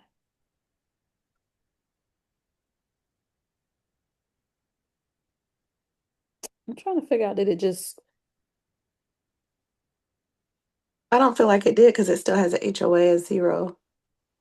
yeah, I didn't add the HOA in there. Oh, okay, I okay. already, because the HOA is Because we already have it. PRS. Okay. I just want to make sure it changed from whatever it was. Let me see. I didn't know if it was like calculating in real time. Let's see. It is. So 350. That seems to be really high, but the principal and interest is 2,037, which I think when we saw theirs, it was what, 950? For their PMI or their P. Their P and I on, I feel like this thing is adding something extra in here. Zillow. Change Um, this to 0 really quick. 0% interest rate, 30 years monthly. Yeah, because with this calculator, you can like build in the PITI, but then you just have to remember to take it out of expenses. Because you don't want to, what I mean, put it in there twice, if that makes sense. gotcha. But I just feel like this PI is really high. Oh, it'll be different because theirs was based on their purchase price, which they bought it a long time ago. So And that's, I think we saw that they had an arm too. So I don't know if that yeah, matters or doesn't matter too. yeah. And honestly, even though like we are, like if we put in, for example, if we were taking this over subject to, right? Hmm. We want to recreate the same conditions. And so they bought it at 178. Let me see. They bought it at 178 because we want to see, like, we're trying to recreate what they're paying for it at this present time. I see. It Okay. was a takeover. So they're paying 178. We don't know what their initial thing was. So this is about right. This is better. How do I get back to my screen to show you? There we go. So I went in and put what they, because we're trying to get an idea Okay. of what they're paying. Okay. Because it would be the takeover. So we have a debt service of 1064. So now we can go back to here. And so we have the NOI, which would be,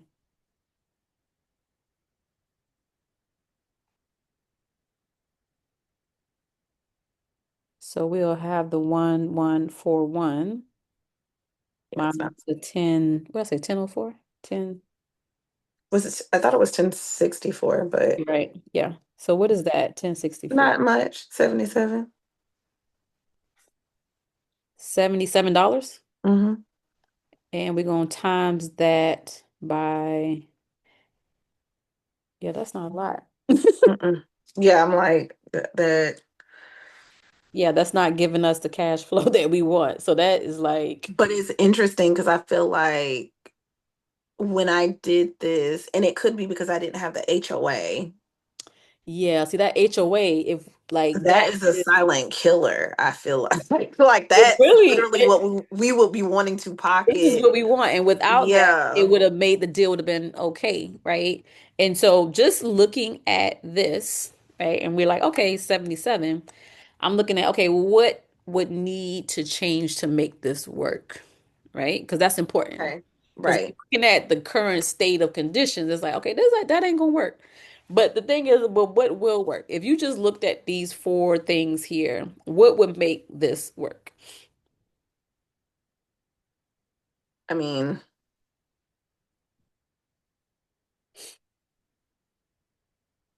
We would if have we, it would have to be more income okay.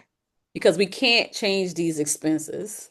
Because that was my first. I'm like, well, they need to have a regular, an appropriately priced HOA. But yeah, I couldn't Yeah, get stuck there. we can't change. Okay. So I'm looking at, okay, well, what can be changed? And the only thing that can be changed is market rent, right? In terms of what you have control over, right? Yes. And the only way to do that, in my opinion, just looking at this, is you would have to have some type of like a midterm rental or some type of like short-term rental. Because midterm and short-term rentals give you can give you a higher income than market. But just but that's just like taking it a step further and thinking outside the box because I will say this, even though I do midterm rentals, I still run my numbers like a long-term rental Hmm. because that stuff can go away and then what? Right? And so, but I'm just giving you this scenario to think about in terms of, okay, thinking outside of the box. Even as a midterm and short-term rental, I wouldn't go forward with this because again, midterm, short term can go away. But I want you to think in terms of like, okay, if this doesn't work, what can I change? What can I increase? What can I take away? What are some things that I can do to make this deal work? As it stands, it doesn't work. But this is what happens when you practice this and see what does, because now you're going to be like, okay, just when you get the running numbers, what would be a good number that's going to work, especially when we're dealing with the mortgage calculator too. And the mortgage calculator is assuming we're financing with the bank, which we're not looking to do. So Okay. even Hmm. with this, with the mortgage calculator, there are going to be some things in here, but we still can use this. Hmm. If, for example, we were owner financing, we would say, okay, what can we offer them in terms of their purchase price? But if we did down payment, interest rates, because maybe we can get something with no interest or interest only, that type of thing. Because with hard money, it's interest only for a short period of time, but they have bridge loans as well. So these are the steps. Okay. This is kind of like the information you need, but you saw kind of like, okay, where am I going to get this information from? Right? In terms of what I need for income, what I need for expenses, what I need for my, Yeah, because we yeah, didn't even with this, we also couldn't consider yes, like expenses in the context of repairs either, because we didn't have a inside component. well, and we didn't even get past cash flow Yeah. Oh because yeah, yeah, yeah. To even get to a minute. Yes. because Yes. the rehab and repair would have went into the cash on cash return or your return on investment, which considers your cash flow divided by your all-in cost, and your all-in cost would have been your acquisition and your repairs. It stopped us right here. Yeah, we were like, no, that's No, not passing the test. it's not passing the test. So this is what constantly running your numbers is going to start, and then you're going to start being able to be like, no. How are you So know? what But I in would this case, we're looking like if it didn't have a HOA, not necessarily saying that you're looking for something that don't have a HOA, but if you see something and it don't have a HOA and the numbers are similar, you're like, oh, this could work because I just did one and the HOA yes. So blew the I'm deal. actually curious. I'm like, well, Mhm. let me go back in and see what I got when I didn't have that HOA because I'm like, am I that off? Um, Yeah, because without the HOA, we would have been at the 384 plus the 77, I think. Yeah. Because okay. yeah, it would Yeah. have been like almost over 400. That would have been like 450 something maybe. And then we could have took it a step further with the okay, now what is our return on investment? Because now we got the 450 for our cash flow. So we would say 450 times 12 is what? Mm, more than what we was gonna get. 450. 5,400. 5,400. And so our all-in cost will be, again, that is including like your closing fee, that's your rehab. Again, the rehab would have been, we obviously need to see pictures, right? We need to Mm-hmm. see what it looks like. But if we just said a hard and fast, just 10,000, right? So we just say, Yeah. minimally 10,000. We don't know what's going on, but minimally $10,000. If we did that, if we said the 5,400 divided by 10,000, and 1% of the purchase price is what their purchase price was 178, which again, if we were making them an offer with this scenario, because then this taking a step further, but subject to, right? So we would finance the remaining, which was like 89,000 for theirs. Mm-hmm. And the question becomes, okay, what about their equity, right? What about the Okay. money they have in there? That would have to come in and say, okay, well, what can I offer them, right? You technically can be like, well, I can offer you money, um, moving money. But obviously, you want to be like, oh, how can I make this a deal for them too? Because they're losing the house, but they could sell the house, even though they can't at this point. They could. So then you Mm-hmm. can be like, oh, well, what's the most I can offer them, you know, based on the value, air quote value, once we looked inside.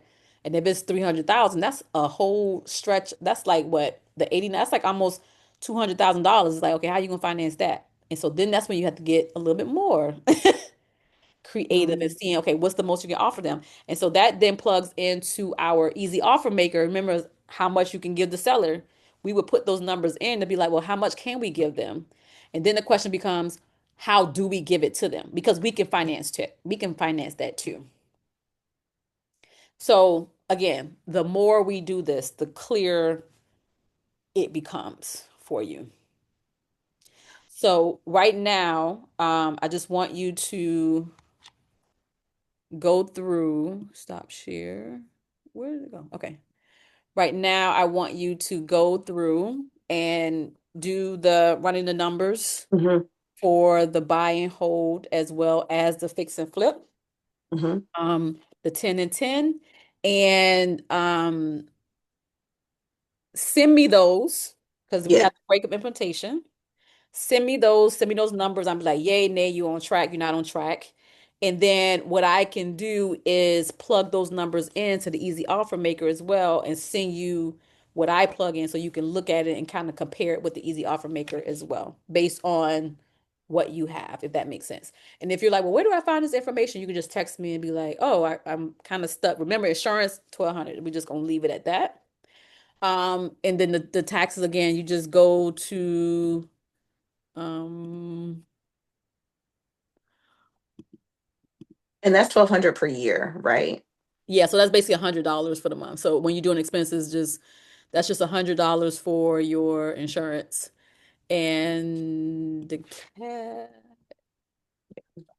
That's- The cab county tax assessors. Hopefully they're as user friendly because some people tax county tax assessor site is booty. It's like you're trying to find. It's usually like property search. Mm-hmm. Agree. What was that address? The one that we just looked at. It was I'm scrolling up right now. three 8 3872 3 8 Brookside Parkway. Brook side. I think I could just search this. All right, so we just need to know what the taxes are. Annual notice, maybe here. See what it is.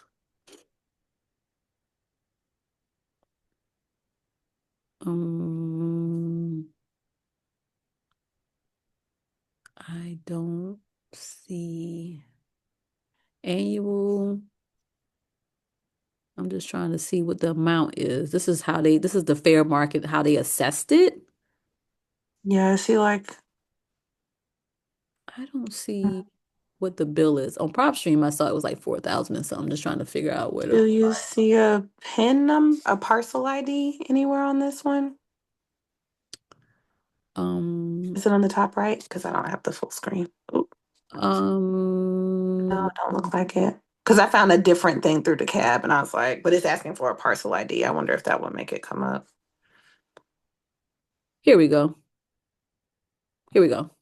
So I went to oh, so I went to the bottom and I did the property tax information. So you say you went to a different site?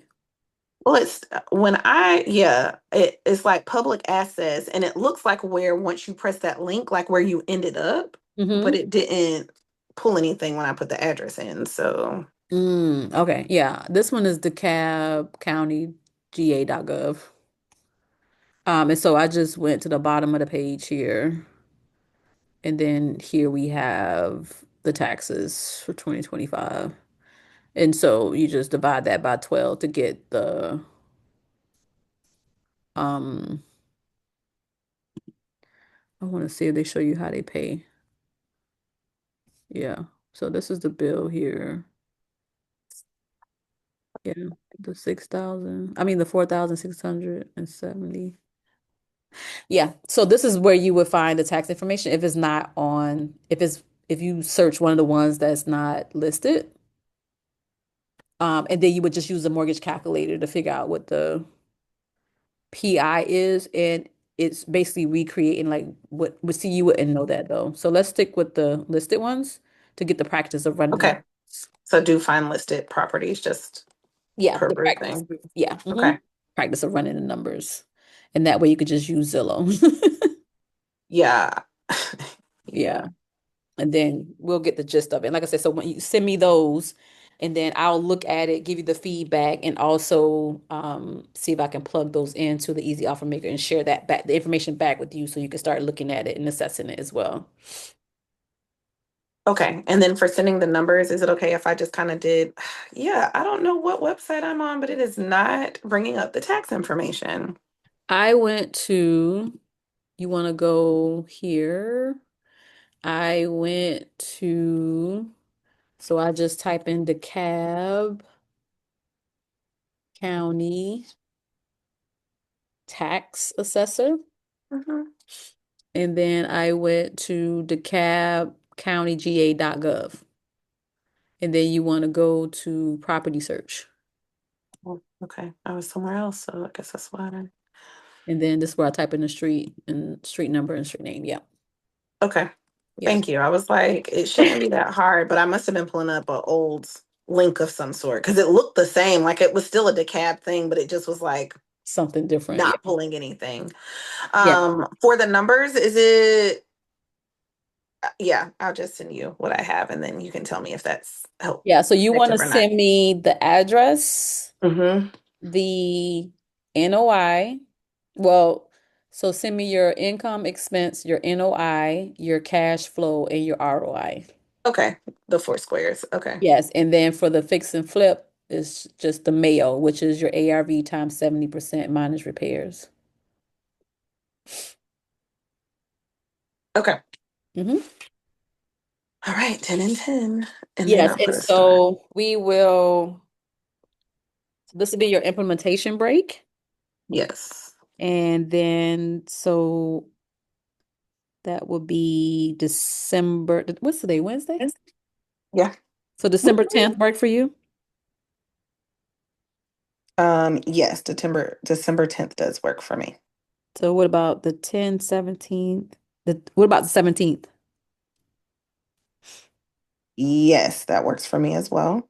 Okay, so I'll put those two dates on the calendar and then we'll go from there because others is like Christmas I and know, then we start getting in the the into holiday. the thick of it for sure. Yes. Okay. So we'll, as we're getting closer, we'll be like, all right, where can we make the Yeah. adjustments for that? Yeah, because we can just, instead of a Wednesday, it'll be a different day, like that Monday or something. Okay. Yeah, but I'll go ahead and put the 10th and 17th on the calendar. And are we good with 4 p.m. on both the 10th and the 17th? Yes. I think that works better for me than the 3 o'clock hour. Yeah, four is great. Okay, All right. wonderful. All righty. All right, thank you so much. You're I will welcome. be I know. seeing numbers. Thank you. Let me know how the event go next week as well. Well, thank Yeah. you. All Okay, right. sounds good. Bye. Bye. Bye.